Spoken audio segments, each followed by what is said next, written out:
This podcast is a production of Widener Law Commonwealth in Harrisburg, Pennsylvania. For more information, visit commonwealthlaw.widener.edu/podcast. Welcome to Things I Wish I Knew, a new subseries in conjunction with the Widener Law Commonwealth Podcast. I'm your host, Jonathan Nace. And we're back after months.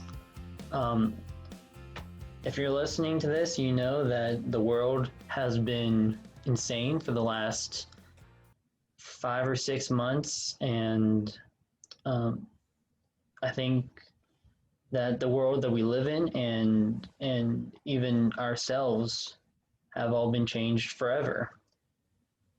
And when so much of what we were used to isn't around anymore, it's great to get back to some normalcy. And this is one of the most normal things in my life. So I'm happy to get back to things I wish I knew. And I'm happy to have Connor Behrend and Mark Uriarte with me again. Not physically. We are socially distancing in the sense that we are all in different rooms. So Mark and Connor, how are you guys today? Yeah, we're good.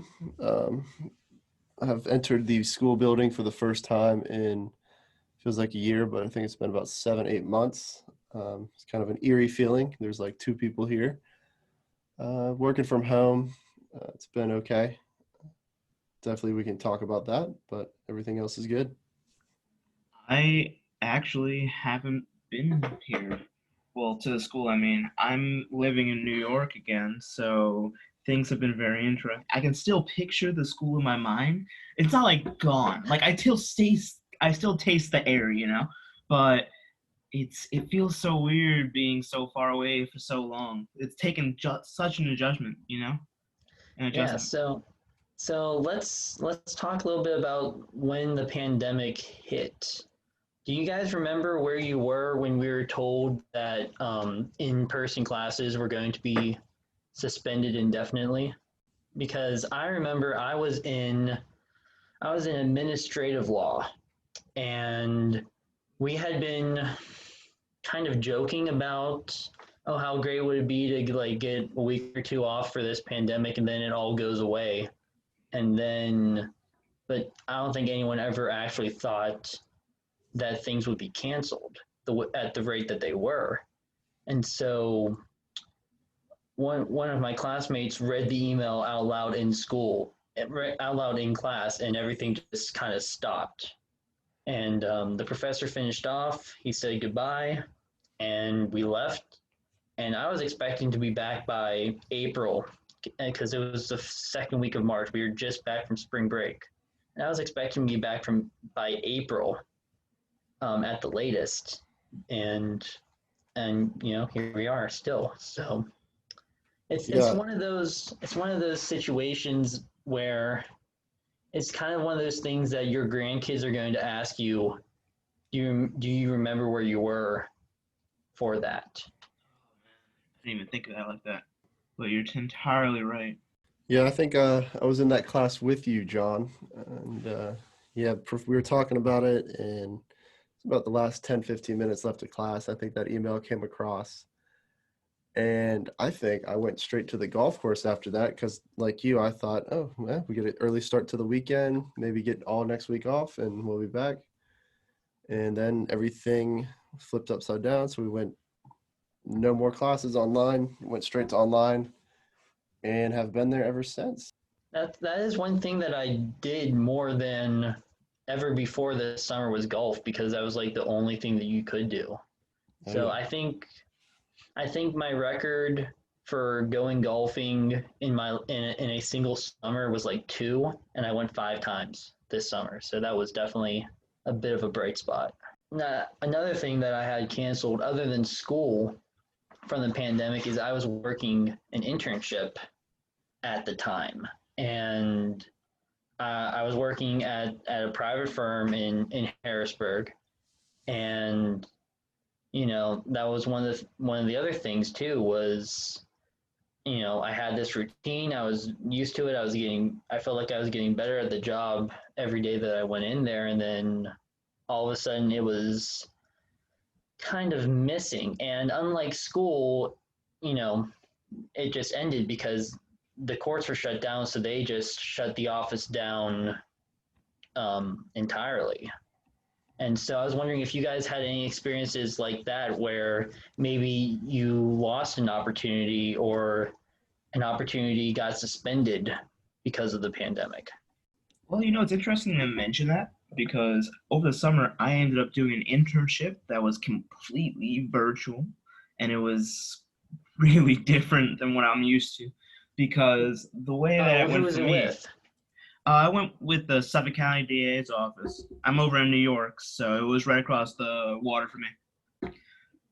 But it was very interesting because I never actually stepped foot into the office, but they had given me assignments that I could do every day. They gave me a bunch of different, I want to say, program lunchroom breaks, if that makes sense. I mean, I was able to talk with specific supervisors. I was able to talk about the internship. I was able to talk about any questions I had, but I was never able to shake their hands, if that makes sense. And it was very off-putting because I felt like I wasn't doing much because I wasn't able to step foot in. But I realized later on, after the internship was done, when my supervisor came back to me, he said, "You were by far one of the most productive students and interns we've had in a couple of months." And I was saying to myself, I don't even know really what I did because I was so locked up, So it's so interesting to see that you can actually make a difference still, even if you're behind a computer screen. But that's Oh, just for me. yeah. Yeah, no, I think that's definitely something that we've realized is that that even with everything that happened, there is definitely a way to respond to it and adapt that can make you very, very productive. Yeah, for me, when this started, I've had a couple coals in the fire and a couple just burn out because they were facing this problem, and I guess they weren't taking interns at the priority level that they usually are. But for me, I also fell back onto my local DA's office, but I am from Southeast Georgia, and I was in the office from May to late June, July. And we were in office. They did staggered schedules, so it's never full office. Court was closed for a little bit. I actually got to end up going into court uh, and arguing a couple preliminary hearings in front of a judge. The only thing different there was that the defendants at the jail were on video, Zoom. And other than that, it was almost a pretty normal situation, working in a office-wise. So it actually worked out well. I know a lot of states are different. Just Georgia was pretty loose with the restrictions. But Yeah. obviously, Mark in New York was probably facing the most scrutiny. Well, that's really great that you guys kind of turn the negatives into positives. That's awesome. And I know Pennsylvania is getting back to kind of where Georgia was because I'm working in the Central Pennsylvania Law Clinic right now, and we have the staggered schedule. I'm doing a third of my hours in my apartment, just kind of like homework. And so it's definitely interesting to see the way that places have adapted in order to keep keep moving along because you still have to keep it moving. The world doesn't stop just because something like this happens. But Yeah, along those lines, school didn't stop either. Like, even though we stopped in-person classes and we took a week off, we still had to do our lessons, do our reading, do exams. And I want to know how you guys adapted to learning in the time of COVID. And I don't know if this speaks for everybody else, but I'm living now with three roommates, actually three roommates right now up down the street. But at the time when this first started last semester, I went home and was by myself in the office. And at that time, it seemed like things were a lot looser because the school had gave us more leniency with the grading, online open book exams. It kind of just seemed like it's going to be an asterisk as a semester because it was almost one of the easier semesters, it seems like, even though we already did half a semester's work in line. But now this semester, it's back to the rigorous standards of a standard law school, except you're at home, not in front of a professor, not around classmates. My situation is that I have 3 roommates, so there's people coming in and out. It's hard to, I think for me, it's hard to stay focused now back to the same standard that I had before this all started. So I think that has been a problem for me, is just trying to get back to, pre-COVID professionalism and studying habits and note-taking, all that good stuff. Oh, I 100% agree with that, because when I'm behind a computer screen alone inside my room, I don't have the same mindset almost as when I'm inside a classroom, going at it 100% focused. I feel a lot more lackadaisical, I believe is the best term for it. And I don't know, I fear the day where I actually give in to my procrastinative side. So until then, I mean, so far I've been doing good. I still have all the books I need. I'm still doing all the work. I'm doing all the reading. But I can definitely tell when, like, the procrastination side's popping up a little bit, and they're like, you should definitely just go online. I mean, you're on the computer already. Why not try it out? And yeah, but I mean, I think it all pertains to focus, because it's interesting. Ever since online courses, for me personally, my grades actually have gone up. So almost an entire letter, most of my grades have gone up so far. So I think I'm doing better online than I was in class, if that makes sense. Even though online I'm like fighting myself more. I think it might be because I'm fighting myself more, because I want to do good, because of the procrastination issue. I don't know. It's just a very interesting, I guess, time for me. But everything's going really well. I'm having surprisingly good luck. And I'm also doing a lot more hard work, which is interesting. And yeah, online has just been going well for me personally.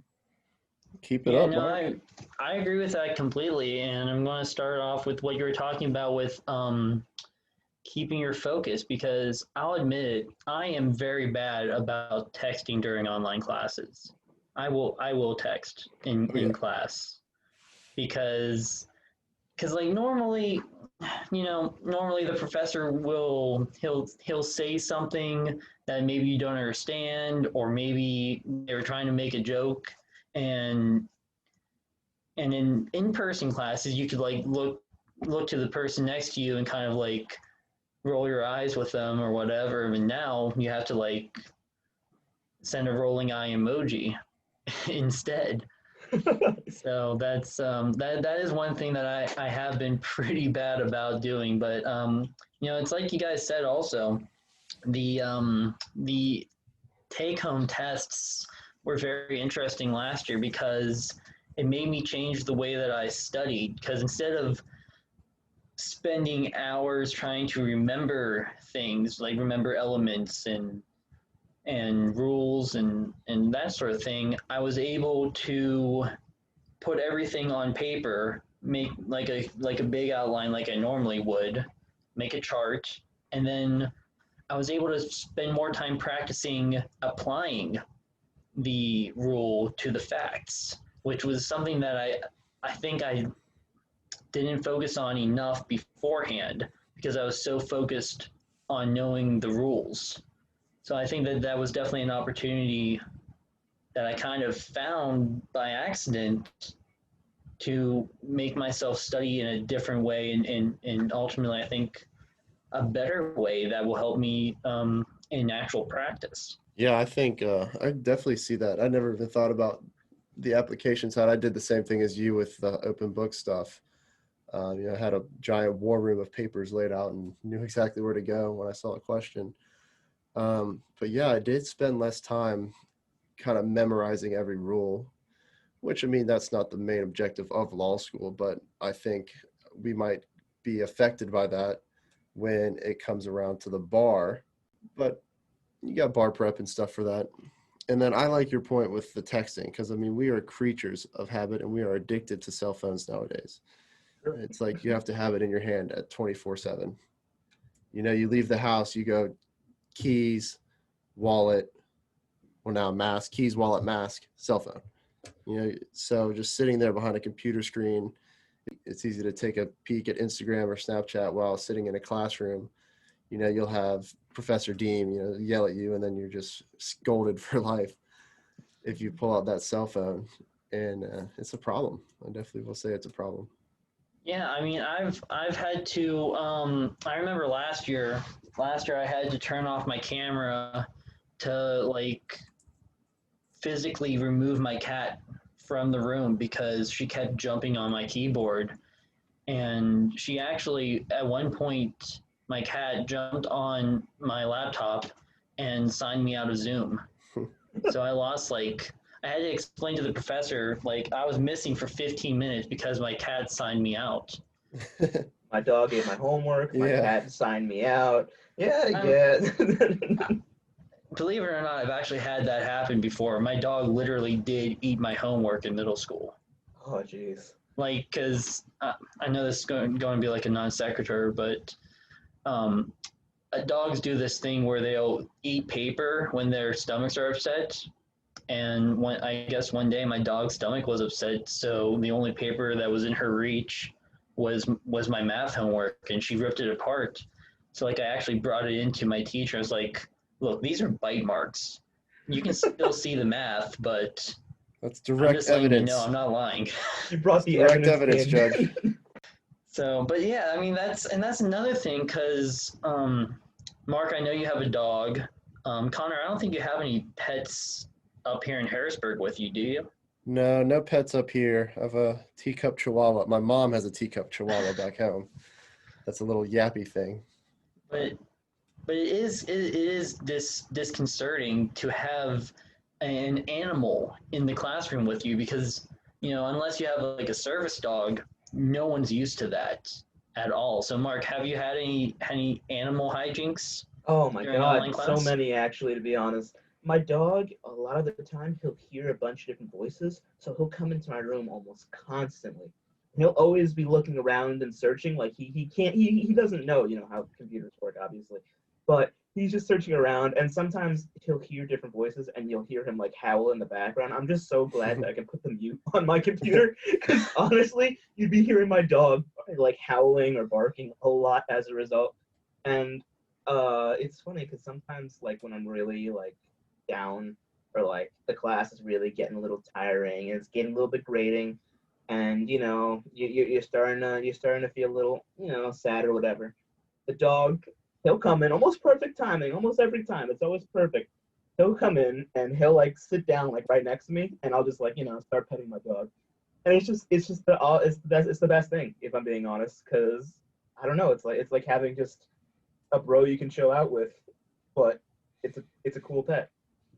My dog's a boy. His name's Aries, by the way. So that's why I want a bro. That is a great name. I've always said that since you got him. He's a German Shepherd, right? Yeah, he is. He's a German Shepherd. You remembered, yeah. Oh yeah, Shepherds are lovable.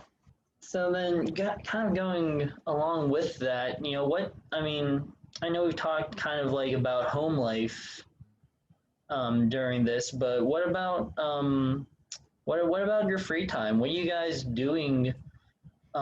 Because things are starting to open up a little bit now. I know in a week, Pennsylvania is going to be allowing fans to go to sporting events and restaurants to open up to half capacity, which is amazing because we've been first we were at no restaurants were open at all, and then we were at 25%.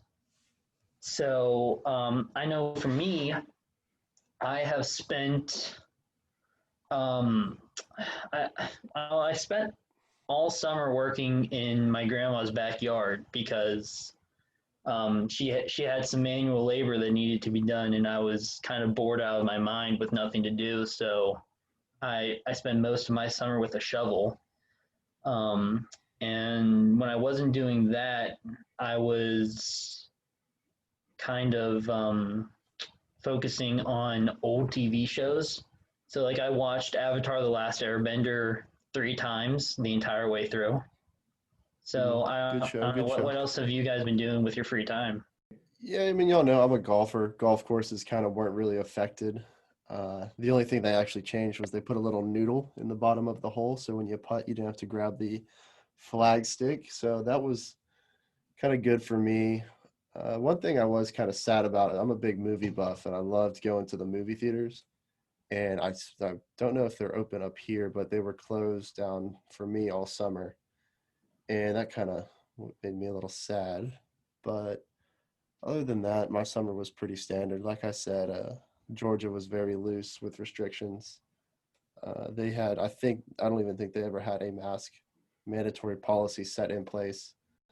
But up here, it's not that bad wearing a mask whenever you go into a grocery store. It's respectful and it's reasonable. So I think everything's par for the course for me. I mean, for me, things have been a little bit weird because I used to enjoy like fishing and I used to enjoy, playing some football. I have some friends and I can't really do any contact sports really at the moment. So what I've become accustomed to is I've been doing a lot more TV. I'm starting to understand what binging is all about a lot more. I watched all of Avatar. I watched actually a lot of different programs. And then I ended up using my Xbox a lot more, to be honest, which I haven't really touched in a while, and it was like gathering dust. But it's been a pretty good nostalgia trip, if I'm being honest. Just playing really old games, and yeah, I mean, I'm kind of like brand new to the whole thing again for the most part, and Yeah. it's been nothing but fun. No, Which I is get weird. that, and I feel like having so much nostalgic content at our disposal right now, because I'm watching Disney Plus now, and they have basically every cartoon from the early 2000s, and I am just tearing through those because I feel like it's just kind of comforting to have sort of a reminder of a simpler time. I'm kind of like you, Mark. I'm embracing the opportunity to, kind of revel in the past because there's, not a whole lot going on in the present. Yeah, it's like finding your happy place. It is. It's nice. It's so It is weird, nice. but it's nice. Yeah, it's really nice.